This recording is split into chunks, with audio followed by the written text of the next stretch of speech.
नमस्कार। आज हम बीएड कोर्स में सिविक्स मेथड को देखेंगे, जिसमें हमारा टॉपिक है नागरिक शास्त्र का अन्य सामाजिक विषय के साथ संबंध। तो ये हमारे पास इस टॉपिक से संबंधित नोट्स है, जिसे हम देखेंगे। इसे टॉपिक है हमारा नागरिक शास्त्र का अन्य सामाजिक विषय के साथ किस प्रकार का संबंध है, उस चीज को यहाँ पर देखना है। तो संबंध को सहसंबंध या समन्वय के नाम से भी जाना जाता है।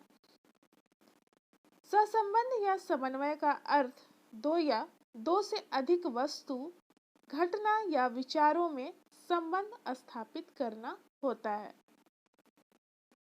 तभी संबंध स्थापित होता है। दो या दो से जब अधिक वस्तु या घटना में संबंध स्थापित होता है तो उसी को हम सहसंबंध या समन्वय के नाम से जानते हैं। उसी प्रकार शिक्षा में सहसंबंध का अर्थ है विभिन्न विषय का इस प्रकार शिक्षण करना कि उनसे प्राप्त ज्ञान में संबंध हो। जैसे कभी कभी एक विषय को पढ़ाते समय ऐसे संदर्भ आ जाते हैं जो दूसरे विषय से संबंधित होते हैं। ऐसे में दूसरे विषय के साथ संबंधित करना ही शिक्षा में समन्वय या सहसंबंध कहलाता है। यानी कि एक विषय के साथ दूसरे विषय को जोड़ना ही सहसंबंध कहलाता है। शिक्षा में समन्वय का प्रयोग सर्वप्रथम हर्बट ने किया था। उनका मानना था कि शिक्षा में समन्वय होना चाहिए, क्योंकि किसी एक विषय को पढ़ाते समय उसका संबंध अन्य विषय से कर दिया जाए तो पाठ अत्यधिक रोचक तथा आकर्षक बन जाता है और विद्यार्थी जो पाठक होते हैं वो पढ़ने में भी रुचि लेते हैं। जब एक विषय को दूसरे विषय के साथ संबंध करके पढ़ाया जाता है तो जो पढ़ने वाले पाठक होते हैं या छात्र होते हैं वो अधिक रोचक ढंग से पढ़ते हैं और उन्हें जल्दी समझ में आ भी जाती है। अब देखेंगे समन्वय का प्रकार। सहसंबंध या समन्वय का प्रकार, तो यहाँ पर तीन प्रकार है। पहला शीर्षात्मक समन्वय, दूसरा अनुप्रस्थीय समन्वय और तीसरा जीवन से संबंधित समन्वय। तो पहला पॉइंट को देखेंगे हम, शीर्षात्मक समन्वय। जब एक ही विषय के विभिन्न अंगों में संबंध स्थापित किया जाता है तो शीर्षात्मक समन्वय कहलाता है। जैसे कि नागरिक शास्त्र में राष्ट्रपति के विषय में बताया जा रहा है तो समझाने के लिए राज्यपाल से तुलना कर पाठ को पढ़ाया जा सकता है। जब राष्ट्रपति के बारे में बताया जा रहा है तो इसको राज्यपाल से संबंधित तुलना करके भी पढ़ाया जा सकता है, जिससे विद्यार्थी आसानी से समझ सकें। उसी प्रकार इतिहास में भी किसी राजा के बारे में पढ़ाया जा रहा है तो किसी दूसरे राजा से तुलना कर पाठ को पढ़ाया जा सकता है। इससे क्या होगा कि विद्यार्थी तुरंत समझ जाएंगे और दोनों विषय की जानकारी प्राप्त हो जाएगी। जैसे कि वहाँ पर हमने देखा राष्ट्रपति और राज्यपाल, तो दोनों के बारे में जानकारी प्राप्त हो गई, क्योंकि वहाँ पर राष्ट्रपति के बारे में पढ़ाया जा रहा था तो साथ ही संबंधित करके राज्यपाल के बारे में भी पढ़ाया गया। तो इससे क्या हुआ कि राष्ट्रपति के साथ साथ राज्यपाल के बारे में भी जानकारी या नॉलेज मिल गई। दूसरा है अनुप्रस्थीय समन्वय। अध्यापन के समय विभिन्न विषयों का परस्पर संबंध स्थापित करना अनुप्रस्थीय समन्वय कहलाता है। जैसे कि नागरिक विषय का इतिहास विषय से संबंध स्थापित करना सहसंबंध आकस्मिक और व्यवस्थित दोनों हो सकता है। आकस्मिक समन्वय जो बिना किसी पूर्व योजना के स्थापित किया जाता है, यानी कि कोई भी योजना नहीं बनाया जाता कि इसको इस तरह से मुझे पढ़ाना है। जैसे एग्जाम्पल में देख लेंगे कि नगर पालिका में आय के साधन पढ़ाते समय, नगर पालिका सिविक्स में हम नगर पालिका टॉपिक लिए हैं तो उसमें आय के बारे में पढ़ा रहे हैं, लेकिन पढ़ाते समय क्या है कि अकस्मात ही नागरिक शास्त्र का संबंध अर्थशास्त्र से कर देते हैं, क्योंकि यहाँ पर आय के बारे में पढ़ाया जा रहा है तो आय का संबंध अर्थशास्त्र से होता है। तो यहाँ पर यही कहा गया है कि अकस्मात ही नागरिक शास्त्र का संबंध अर्थशास्त्र से कर देते हैं, क्योंकि पहले तो योजना नहीं बनाई गई है यहाँ पर, जिसमें पढ़ाने के दौरान एकाएक संबंध स्थापित हो गया। उसी प्रकार व्यवस्थित संबंध वह है जिसे शिक्षक जानबूझकर करते हैं। आकस्मिक तो एकाएक आ जाता है। पहले से योजना नहीं बनाई जाती है, जबकि व्यवस्थित में देखते हैं कि शिक्षक जानबूझकर करते हैं। वह कक्षा में प्रवेश करने से पहले उसकी योजना बनाकर जाते हैं कि कैसे पढ़ाना है, किस तरह किस टॉपिक को वहाँ पर व्याख्या करना है, जिससे वह योजना के अनुसार किसी विषय को अन्य विषय के साथ समन्वित करके पढ़ाते हैं। तीसरा है जीवन से समन्वय। मानव का स्वभाव है कि वे उन वस्तु, तथ्यों तथा घटनाओं में ज़्यादा रुचि लेते हैं जो उनके जीवन से संबंधित होता है। अगर जीवन से संबंधित कोई चीज़ उन्हें पढ़ाया जाए तो वो आसानी से समझ लेते हैं छात्र। उसी प्रकार अध्यापन कार्य में अगर शिक्षक छात्रों के जीवन से संबंध कर पढ़ाते हैं तो छात्र क्या है कि उस विषय में ज़्यादा से ज़्यादा रुचि लेंगे तथा उस पाठ को बड़ी लगन से सीखेंगे। ये था प्रकार समन्वय या सहसंबंध का प्रकार। अब देखेंगे इसका उद्देश्य क्या है। समन्वय के सहसंबंध उद्देश्य, पहला है ज्ञान को व्यवहारिक बनाना।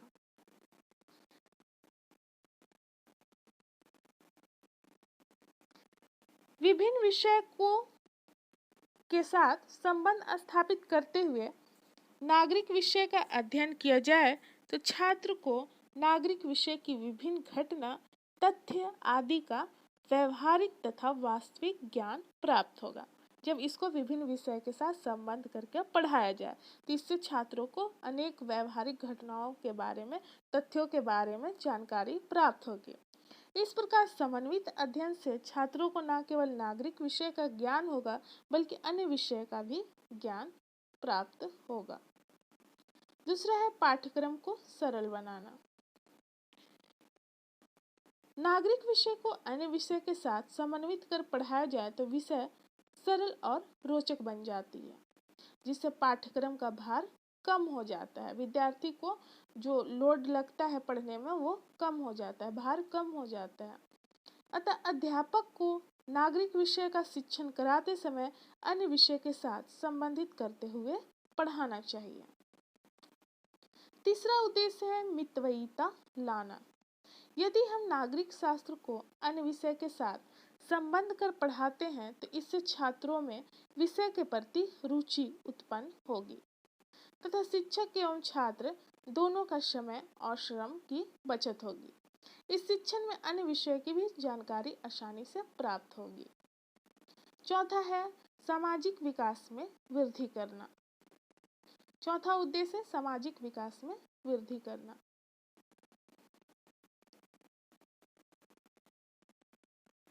सहसंबंध स्थापित करते हुए पढ़ाने का एक उद्देश्य यह भी है कि इससे शिक्षण रोचक बनता है तथा छात्र के संकीर्ण विचारधारा के विकास को रोका जा सकता है।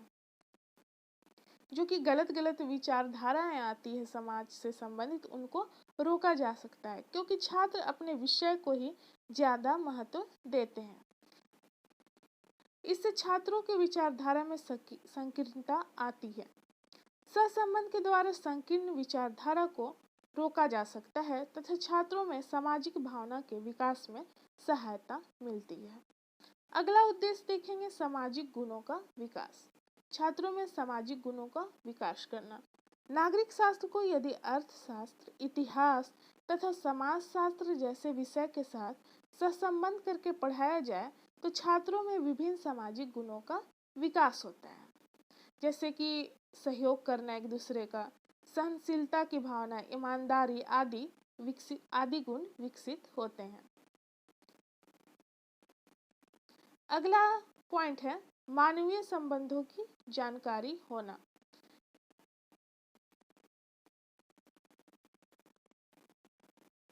नागरिक शास्त्र को अन्य विषय के साथ समन्वित कर पढ़ाया जाए तो छात्रों में विभिन्न मानवीय संबंधों का विकास होता है। इससे छात्र अपने तथा दूसरे समाज की संस्कृति तथा सभ्यता को ठीक से समझ पाते हैं तथा उनके प्रति आदर भाव भी उत्पन्न होते हैं। अगला उद्देश्य परस्पर निर्भरता का ज्ञान देना।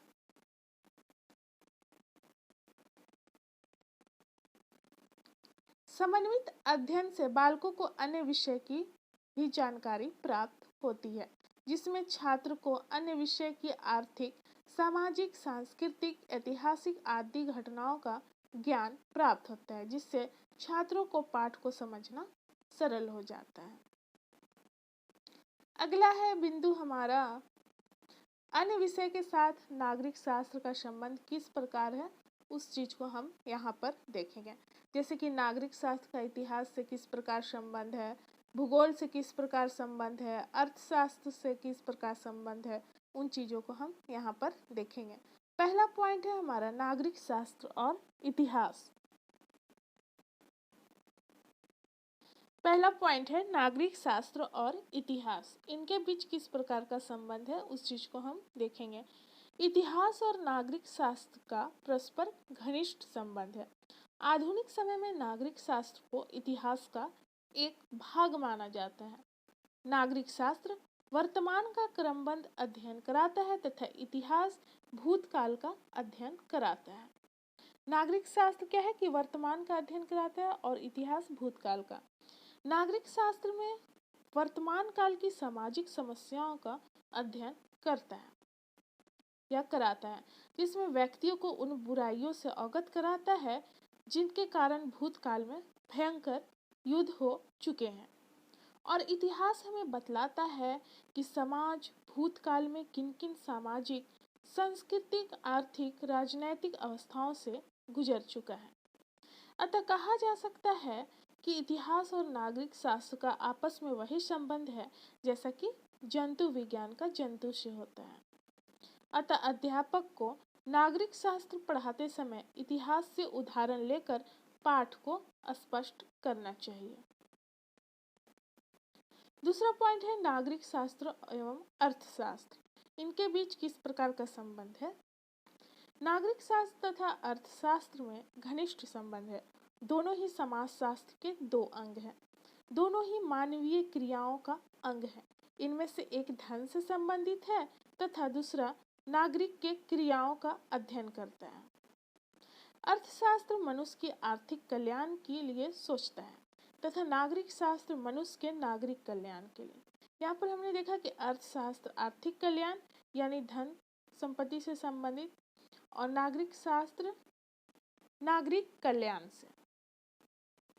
प्राचीन काल में भी दोनों विषय अलग अलग नहीं थे। यहाँ पर आर्थिक कल्याण का संबंध है कि व्यक्ति का पालन पोषण अच्छे तरीके से हो और वो गरीबी का शिकार ना हो। और यहाँ पर नागरिक कल्याण से संबंधित है कि समाज में एक कुशल और आदर्श नागरिक का विकास हो।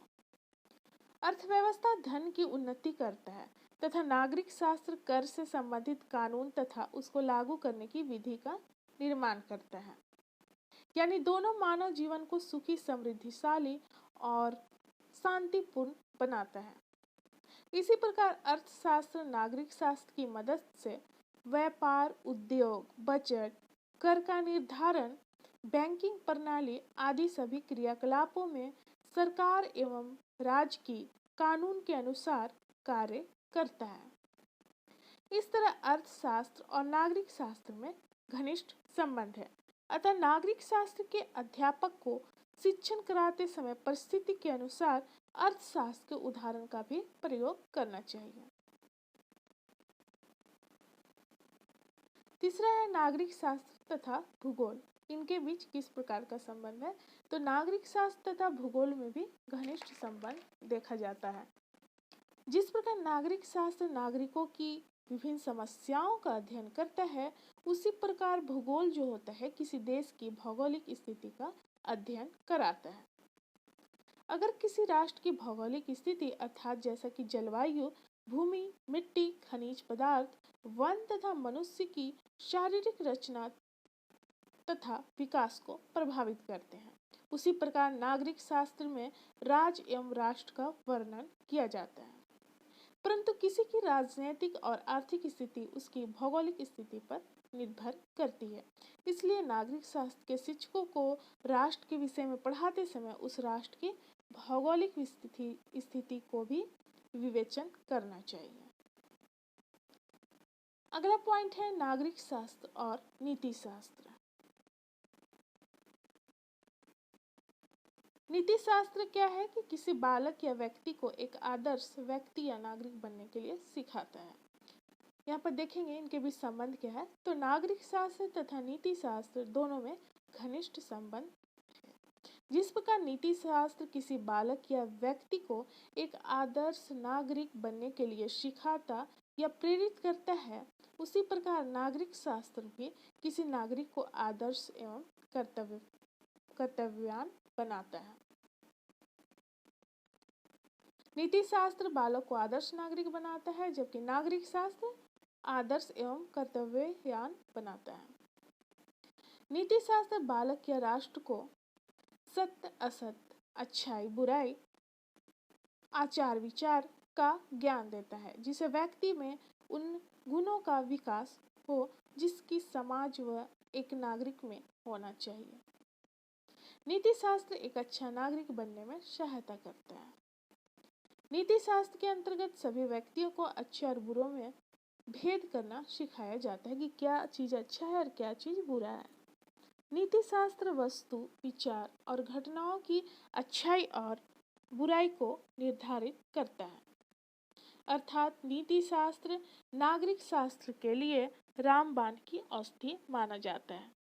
सभी व्यक्तियों को अपना जीवन आदर्श पूर्वक जीने तथा अपने चरित्र की रक्षा के लिए नीति शास्त्र के ज्ञान का अनुसरण करना चाहिए। इसलिए यहाँ पर माना गया है कि सभी व्यक्तियों के पास नीति शास्त्र का ज्ञान होना चाहिए ताकि एक वह चरित्रवान और आदर्श व्यक्ति बन सके। और नागरिक शास्त्र क्या है कि व्यक्ति एक कुशल नागरिक और राष्ट्र के प्रति कर्तव्यपरायण बनता है। अगला पॉइंट है नागरिक शास्त्र एवं समाज शास्त्र। इनके बीच किस प्रकार का संबंध है? तो नागरिक शास्त्र तथा समाज शास्त्र में गहरा संबंध देखा जाता है। समाज शास्त्र संपूर्ण समाज का अध्ययन कराता है और इसका उद्देश्य नागरिकों को एक सामाजिक प्राणी बनाना होता है ताकि वह सभ्य तरीके से जीवन जी सके, जबकि नागरिक शास्त्र नागरिकों के पक्षों का अध्ययन कराता है। मनुष्य के पारस्परिक संबंधों का अध्ययन समाज शास्त्र में किया जाता है। इन दोनों विषय सामाजिक समस्याओं, परिवेश आदि का अध्ययन किया जाता है, जैसे कि रीति रिवाज, आचार व्यवहार, आर्थिक नैतिक स्थिति आदि। समाज शास्त्र का क्षेत्र व्यापक माना जाता है। रॉस का कहना है कि सामाजिक तथ्यों का विज्ञान ही समाज शास्त्र है। समाज शास्त्र की तुलना में नागरिक शास्त्र का क्षेत्र सीमित होता है, क्योंकि इसमें केवल नागरिकों को और राजनीति का ही अध्ययन किया जाता है नागरिक शास्त्र में, जिसमें आदर्श और कल्याणकारी राज्य के स्थापना तथा नागरिकों के अधिकार और कर्तव्य के बारे में ही बताया जाता है। ये नागरिक शास्त्र में बताया जाता है, परंतु इसमें राष्ट्रीय परंपरा, संस्कृति एवं मूल्यों की पृष्ठभूमि समाज शास्त्र द्वारा ही किया जा सकता है। जो परंपराएं होती है, राष्ट्र की संस्कृति होती है, मूल्य होते हैं, उसकी पृष्ठभूमि समाज शास्त्र द्वारा ही किया जाता है। इसमें दोनों का संबंध अस्पष्ट है, क्योंकि दोनों ही समाज के हित के लिए प्रयास कर रहे हैं। यहाँ पर बोला गया है नागरिक शास्त्र और समाज शास्त्र। तो इस प्रकार हमने देखा कि ये इनके बीच, इन विषयों के बीच नागरिक शास्त्र के साथ स्पष्ट संबंध देखने को मिला। इस प्रकार नागरिक शास्त्र का इतिहास, भूगोल, अर्थशास्त्र, समाज शास्त्र के बीच स्पष्ट संबंध देखते हैं। तो यहाँ पर समाप्त होता है। मिलते हैं अगले वीडियो में। धन्यवाद।